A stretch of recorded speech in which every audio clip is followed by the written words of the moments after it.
Welcome to our channel. Baga gara channel keenya dhuftanii kaayyoon channel kanaa Ingiliffa karaa salphaa ta'een isin barsiisudha. Karaalee Ingiliffaas ta'ee afaanota biraa salphaan itti baratan keessaa inni ijoo kan ta'e namni tokko jecha wayii yookiin hima wayii if gaafate akkamittiin Ingiliffaadhaan immoo dhaamsa kana dabarfachuu danda'a kan jedhudha. Akka fakkeenyatti kan ilaallu yoo ta'e namni wayii yoo nutti kijibe yookiin yoo nu sobe hin sobiin jennee akkamittiin Ingiliffaadhaan ibsachuu dandeenya kan jedhu kan ilaallu ta'e akka fakkeenyatti jechuudha. Don't lie jennaani. Don't lie. Hin sobiin jechuudha. So keessumattuu kutaan irraa kun kan irratti xiyyeeffatu jecha don't jedhutti yookiin immoo don't jechuun hiikaan isaa hin jechuudha yookiin wanta tokko hin raawwatin. So don't itti fayyadamne akkamitti ergaa sammuu keenya keessa dhufu tokko dabarfachuu dandeenya kan jedhu ilaalla. So viidiyoo kana hamma xumuraa erga hordoftan booda fakkeenyota nuti kan nurratti hundaa'uudhaan isin immoo fakkeenya mataa keessanii ijaaruudhaan koomentii jalatti nu barreessuu hin dagatinaadha. Waanuma hundaafuu itti seenne tokko tokkoon haa ilaallu. Akka fakkeenya jalqabatti kan ilaallu namni wayii yeroo hunda nama alaan alu yookiin nama if jibbee akkamitti wanti akkasii ta'a akkamitti wanti akkanaa ta'a jedhee aaruu wayii yookaan arginu ta'e akka inni wanta akkasii sanirraa dhaabbatuuf ergaa dabarsuu yoo barbaanne akkam jenna jechuudha. Ingiliffaan akkam jenneeti akka dhiisu goona waan san. Don't nag jennaan jechuudha. Don't nag. Nag jechuun alaan aluu jechuudha. So don't nag jechuun hin alaan alin yookiin ifin nyaatin jechuudha. Namni wayii gaafii yoo isin gaafachuu baay'ise nan gaafatin gaafii jechuu yoo barbaadan immoo don't ask jettaniin jechuudha. Don't ask. Don't ask jechuun hin gaafatin jechuudha. Deebisuu yoo barbaanne hin gaafatin jenna jechuudha. Don't ask. Nama booyaa jirutti yoo dhufne immoo akka inni hin boonye yookiin akka namni sun hin boonye godhuu yoo barbaanne don't cry jennaani. Don't cry. Hin boo'in jechuudha. Nama waa kadhatu yoo agarree akka inni hin kadhanne itti himuu barbaanne don't beg jennaani. Don't beg. Beg jechuun kadhachuu jechuudha. Namni wayii kan fiigu yoo ta'e osoo hojii deemtanuu hin fiigin jechuu yoo barbaadan immoo don't run jennaani. Don't run. Asirratti don't run jettanii ibsachuus hin dandeessan garuu t kan jedhu t kana saayilantii godhuutu irra bareedaadha. Don't run jennee jechuudha. Yeroo hundaa waa'ee don't yeroo fayyadamnu t saayilantii goona hin dubbisnu jechuudha. Yoo dubbisnes ergaanuma inuma dabarsa garuu t yoo saayilantii goone yookiin immoo dho'isine irra bareedaa ta'a. Akka fakkeenyatti don't run jennee jechuudha. Don't run jechuudha. Don't run jennee jechuudha. Nama wayitiin hin utaalin jechuu barbaanne immoo don't jump. Don't jump jennee hin utaalin jechuudha. Namni wayii akka haasawaa dhaabu yookiin akka hin dubbanne yoo ajajatti dabarsuu barbaanne don't talk. Talk jechuun haasawaa yoo ta'u akka inni hin haasofne godhuudhaaf immoo akka inni hin haasofne ergaa dabarfachuu barbaanne don't talk jennaan jechuudha. Don't talk. Hin dubbatin yookiin hin haasayin. Namni wayii isinin eegaa asumatti isin eegaa yoo isinin jedhu Ingiliffaan immoo nan eegin yookiin immoo hin eegin jechuu barbaanne don't wait. Asirratti nan eegin jechuu barbaanne immoo don't wait me. Me gama duubaatiin itti idaana jechuu waitii boodaan me yoo kan idaanu ta'e nan eegin jechuu ta'a. Hin eegin jechuu barbaanne immoo akkasumatti don't wait jennaa jechuudha. Hin eegin. Nama ariifatu yoo argine akka inni hin ariifanne itti himuu barbaanne don't rush jennaani. Rush jechuun ariifachuu jechuudha. So akkan ariifanne itti himuudhaaf don't rush jennaan jechuudha. Namni tokko immoo abdii kutatee waan itti jiru yoo kan dhiisu ta'e akka hin dhiisne yookiin akka hin dhaabne itti himuu yoo barbaanne don't quit jennaani. Don't quit osoo hin taane quit jennee dubbifna. Don't quit jennaan hin dhaabin yookiin hin dhiisin wanta itti jirtu tokko.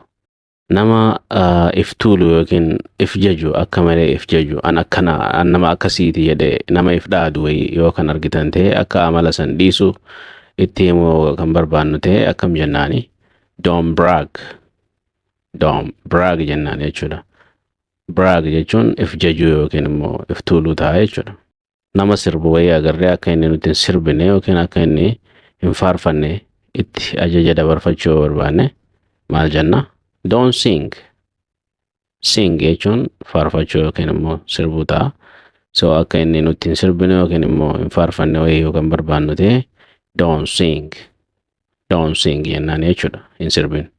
Hin himin jechuu yoo kan barbaannu ta'e akkam jenna? Don't tell. Don't tell. Hin himin. Asitti immoo namni wayii tokko yoo kan yeroo nutti haasa'u sagalee ol kaasuudhaan akka nama aaruu fakkaatee yookaan nutti lallabee yookiin sagalee ol kaafatee nutti dubbatu bifa aarii qabuudhaan kan nutti dubbatu yoo ta'e don't yell jennaan jechuudha. Don't yell. Hin iyyin.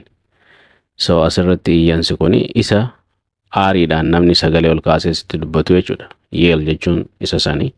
Scream jechuun immoo isuma iyyuu yoo ta'u iyyansi screamidha immoo namni yeroo rifatu yookiin immoo yeroo balaan irra ga'u dirmachuudhaaf yookiin immoo gargaarsa namarra barbaadaaf kan iyyu scream jedhama. Inni kun immoo isa namni nutti aaree sagalee ol kaasee nutti dubbatu yell jedhama jechuudha. So haala san keessatti wanti nuti jechuu dandeenyu don't yell. Natti hin iyyin jechuu barbaanne immoo isuma kana gama duubaatiin me itti daana. Don't yell at me. Natti hin iyyin jechuudha. Asitti immoo namni wayii hojii wayii osoo qalbii itti deebisnee hojjechaa jiru hafuura dheeraa wayii kan baafatu yoo ta'e hafuurri yeroo dadhabbiis ta'e yeroo aaraa yeroo rifaatu kan baafatamu jira. Sigh jedhama inni suni. So akka inni hafuura san nutti baafataan ollee jechuu barbaanne don't sigh. Don't sigh jennaa jechuudha. Sigh kan jedhu kana sagaleedhaan isin dhageessisuudhaaf sagalee as deemtu kana dhaggeeffadhaati kan itti aanutti deemna. So sigh jechuun sagalee dhageessan kana. So yeroo tokko tokko nu jeequu waan danda'uuf so nutti hafuura san hin baasin jechuu kan barbaannu ta'e don't sigh jennaan jechuudha. Namni wayii viidiyoos ta'e wanta TVs ta'e wanta laalamaa jiru tokko akka inni ilaalle akka dhiisuu kan itti himu barbaannu ta'e don't watch jennaan jechuudha. Don't watch. Hin ilaalinii jechuudha. Namni wayii yookaan yeroo waa dhuguu yookiin immoo waa nyaatu sagalee dhageessisu yookaan ta'u ta'e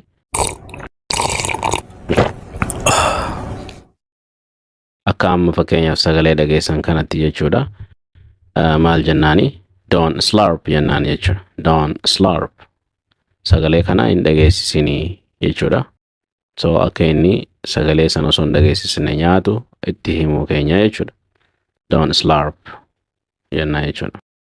Namni wayii yeroo baay'ee yookaan waan isin dubbachuu deemtan ta'e waan biraas isin dura tilmaamee kan isinitti himaa oolu ta'e akka inni hin tilmaamne itti himuudhaaf don't guess jennaan jechuudha. Don't guess. Don't guess jechuun hin tilmaaminii jechuudha. Asitti immoo namni wayii bifa aariitiinis miti bifa akka reefu jennetti bifa aariis osoo hin taane dirmachuu yookiin immoo gargaarsa namarraa barbaaduudhaaf yeroo sodaadhaa kan iyyuu san osoo hin taane iyyansa yeruma haasa'u sagalee ol kaasee iyyuu yoo ta'e akkanumatti normaalii jechuudha. Akka inni sagalee ol hin kaasne itti himuu yoo barbaanne don't shout jennaan jechuudha. Don't shout. Hin iyyini sagalee kee qaqqabii jechuudha. Akka isin duraa wal hin dhoofneef jechuudha. Jechi iyyuu jedhu hiikaan isaa iyyuu kan jedhu sadii hanga ammaa kan laalle. So shout kan jedhu aaras osoo hin taane akkanumatti namni sagalee ol kaasee kan lallabu yoo ta'e yeroo haasa'u shout jennaani suni. So akka akkasin goone itti himuu barbaanne don't shout jennaani. Yell jechuun immoo yeroo namni sitti aaru sagalee ol kaasee fuula sitti guuruudhaan kan sitti iyyu sun yell jedhama.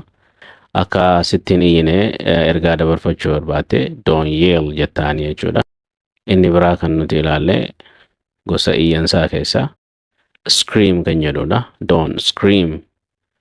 Kan namni scream jechuun iyyansa yeroo namni tokko balaan wayii irra ga'u akka namni isaaf birmatu iyyinu jechuudha. So sun scream jedhama. Gara qabxii keenyatti yoo deebinu namni tokko akka meeshaa mi'a yookiin qodaa keessan akka hin tuqne yookiin waan fedhe akka hin tuqne ajaja dabarfachuu barbaadan don't touch jettanii jechuudha. Don't touch. Hin tuqinii jechuudha.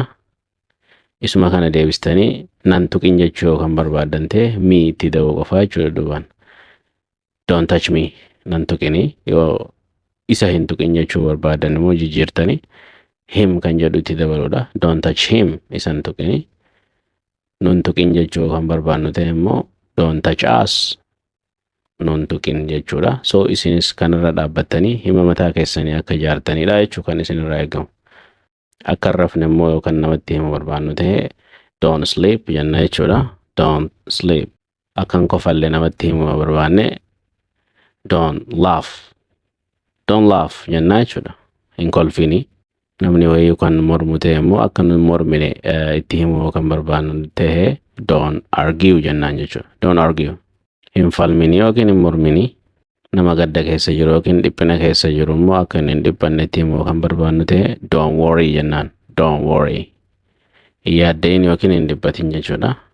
Namni tokko akka wanta takka hin shakkine itti himuu kan barbaannu ta'e don't doubt jennaa jechuudha. Asirratti daabtiin jennu biin dubbifnu. Asirratti kana if eeggannoo godhuu qabna. Don't doubt jenna jechuudha. Barreeffamni Ingiliffaatii fi sagaleen isaa yeroo baay'ee wal dhaba. So falli isaa jechuma kana beekuudha jechuudha. Doubt jedhamee dubbifama jettee al tokko barte yeroo lammaffaa yoo sitti dhufu doubt jettee dubbistaa jechuudha. Falli isaa kana qofaa jechuudha. Akka afaan biraatii miti. So don't doubt jechuun hin shakkin jechuudha.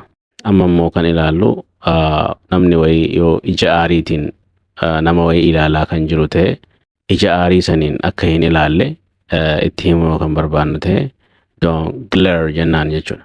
Don't glare. Glare jechi jedhu gosoota nama ilaaluu keessaa isa tokkodha. Ilaalcha yeroo aaran nama ilaalanii jechuudha. Fakkeenyaaf stare jechuun immoo usaniituma yeroo dheeraaf nama tokko ija kan irraa libsanne ilaaluun stare jedhama. Look kan jedhu immoo ilaaluudha. Sun immoo useetuma akkamatti nama ilaalu ta'a. See jechi jedhus ilaaluu jechuudha. So normal jechuudha kanneeni. Inni glare jennu fi inni stare jennu immoo garaagarummaan isaanii glare kan jennu irra deebi'uudhaaf ilaalcha namni yeroo sitti aaru si ilaalu glare jedhama. Ilaalchi namni useetuma akkanumatti sitti xiyyeeffate kan fuulaa sin guurre sitti sinaarre akkanuma si ilaalu stare jedhama. Nama akkasiisaniin don't stare at me akkasitti nan ilaalin jechuudha. Yeroo tokko tokko namni yeroo nuti itti dubbannu wanti nuti jennuuf yookaan hin taaneef ta'e ol baasee dubbachuu yookaan sodaatu ta'e yookiin ibsachuu hin barbaanne ta'e if keessatti waa haasawaa waan inni haasa'u hin dhageessu ta'a. Gungumuu jedhaniini hin gunguminii jechuu kan barbaaddu ta'e immoo don't mumble jennaan jechuudha. Don't mumble. Karaa biraatiin immoo namni tokko akka hin gungumne ibsachuu kan barbaannu ta'e yookiin ergaa dabarfachuu kan barbaannu ta'e don't murmur jennaan jechuudha. Don't murmur jechuunis akkasuma hin gungumin jechuudha. Lameen keessaa kan isinitti illee fayyadamuu dandeessu jechuudha. Akka liqeeffanne immoo nama wayiitti himuu kan barbaannu ta'e don't borrow. Don't borrow jechuun hin liqeeffatiin jechuudha. Namni wayii gocha itti jirurraa duubatti akka if duuban deebine yookiin duubatti akka hin jenne itti himuu yookaan barbaannu ta'e don't hesitate. Don't hesitate jennaan jechuudha. If duubatti hin jedhin jechuudha. Garmalee hin rafinaa yookiin hin rafin jechuu kan barbaannu ta'e immoo maal jenna? Don't oversleep. Don't oversleep. Hirriba humnaa ol yookiin hirriba baay'ee hin rafin jechuudha. Wanta tokko akka namni hin qisaasne yookiin hin israafessine yookaan itti himuu barbaannu ta'e immoo don't waste it. Don't waste it jenna jechuudha. Hin qisaasessin jechuudha. Walumaa galatti barumsi keenya isa kana fakkaata. Kaayyoon fakkeenyota kana ilaaluudha. Fakkeenyotuma kana ilaallee dhiisuu osoo hin taane fakkeenya mataa keenya isa kanarra dhaabbannee ijaaruudhaan himoota baay'ee kan ta'an uumuu dandeenya jechuudha. Saniif isin immoo fakkeenyota ijaartan san keessaa akka fakkeenyatti isa kanaan ijaare jettanii koomentii jala nuuf kaa'uu hin dagatinaadha. Viidiyoon kun immoo kan isinitti tolu ta'e namoota biraatiin ga'uudhaaf share godhaadha, laayikis godhaadha, yoo haaraa taatan immoo subscribe godhaadha. Kutaa itti aantuun hanga walitti deebinutti have a wonderful time. Yeroo gaarii isiniif haa ta'u.